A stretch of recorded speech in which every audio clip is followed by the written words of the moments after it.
Assalamualaikum warahmatullahi wabarakatuh. Bi, pada hari ini pengen ngobrol-ngobrol masalah Pancasila lagi nih. Tapi tentang apa? Tentang ideologi. Sebagai ideologi. Iya, Pancasila sebagai ideologi negara.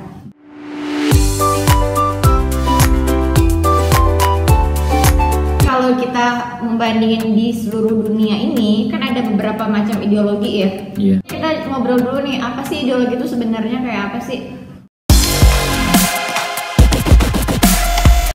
Ideologi itu serangkaian nilai dasar yang sifatnya menyeluruh, mendalam, yang dimiliki atau dipegang oleh suatu masyarakat atau suatu bangsa sebagai pandangan hidup gitu. Jadi ini ideologi itu pendeknya pandangan hidup yang merasuk ke dalam diri suatu masyarakat dan bangsa gitu. Itu ideologi. Nah, dimensinya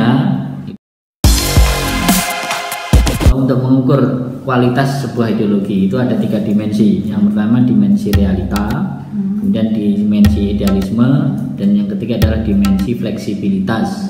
Maksudnya apa? Dimensi realita, ideologi yang dimiliki oleh suatu masyarakat atau bangsa ini harus sudah mengakar hidup di bangsa itu sejak lama, memang ada, tidak dibuat-buat. Yang kedua, dimensi idealisme.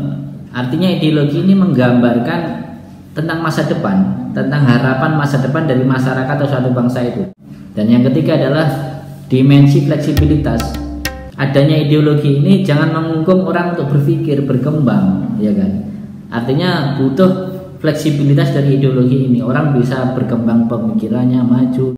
Pancasila itu udah memenuhi belum dimensi-dimensi ideologi yang udah dijelasin tadi? Sangat memenuhi. Kenapa?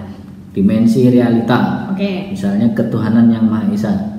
Bangsa Indonesia itu religius banget gitu loh. Jadi sebelum ada Pancasila memang sudah beragama. Akarnya zaman dahulu ratusan tahun yang lalu sudah begitu. Kerajaan Hindu, kerajaan Buddha, kerajaan Islam, itu kan religius banget. Dimensi idealisme. Di Pancasila itu mana sih yang tidak menggambarkan harapan? Iya. Misalnya persatuan Indonesia, kemanusiaan yang adil, keadilan sosial, itu kan semua harapan yang indah sekali kalau terwujud. Dimensi fleksibilitas, dengan berideologi Pancasila orang tuh hak privatnya masih bisa dipenuhi. Beda dengan, maaf nanti ya, dengan komunis itu tidak, mereka dilarang banyak berpikir, tidak ada kebebasan berpendapat kan itu di negara komunis. Selanjutnya mau tanya lagi, Pancasila dan ideologi dunia. Ideologi dunia itu kan banyak banget nih. Cukup kita ngebahas yang 3 aja dulu ya. Ideologi liberalisme, kemudian komunisme, dan juga yang terakhir agama. Kalau liberalisme gimana nih, Bi? Liberalisme itu kan sifatnya membebaskan, liberal. Jadi liberalisme itu membebaskan orang untuk berkeyakinan apa saja. Ya, sekilas bagus ya. Jadi orang mau beragama saja bebas. Tetapi mereka juga membebaskan orang tidak beragama gitu. Artinya menjadi ateis pun tidak masalah itu. Itu liberalisme. Yang kedua nih, Bi, komunisme. Itu gimana penjelasannya? Kalau liberalisme itu masih membolehkan orang beragama, bahkan tidak beragama. Kalau komunisme itu sifatnya lebih terang-terang tidak menerima agama. Ya, Lenin terus diteruskan sama Stalin itu kan punya semboyan apa? Agama adalah racun bagi kehidupan.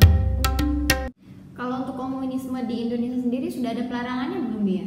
Sudah.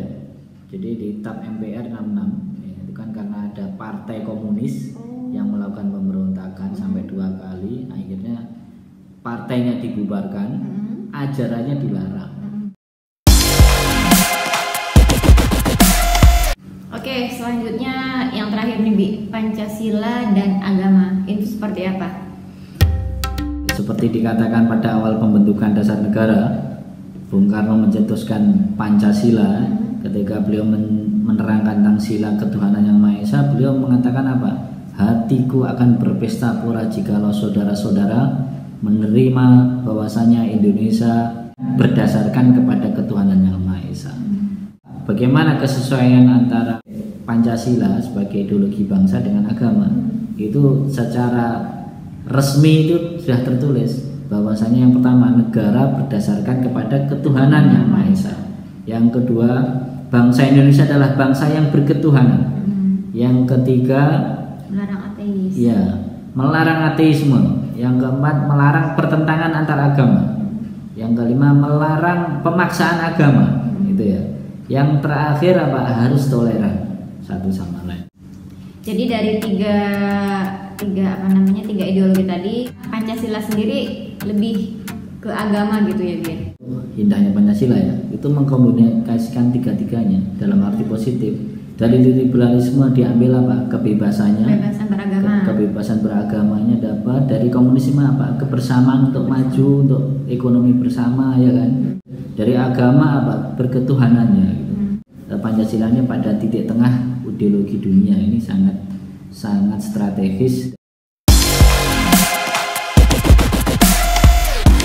Oke teman-teman, udah closing aja nih kuliah kita hari ini. Jadi seperti biasa, saya akan membuat satu pertanyaan, akan dijawab sama teman-teman di kolom komentar nanti, menyebutkan nama, NIM dan juga kelas. Komunisme di Indonesia itu sudah dilarang dengan dikeluarkannya TAP MPR. TAP MPR berapa saja? Sebutkan minimal 3. Oke teman-teman, jangan lupa untuk menjawab kolom komentar dan juga feedbacknya. Saya tunggu. Syukron. Assalamualaikum warahmatullahi wabarakatuh.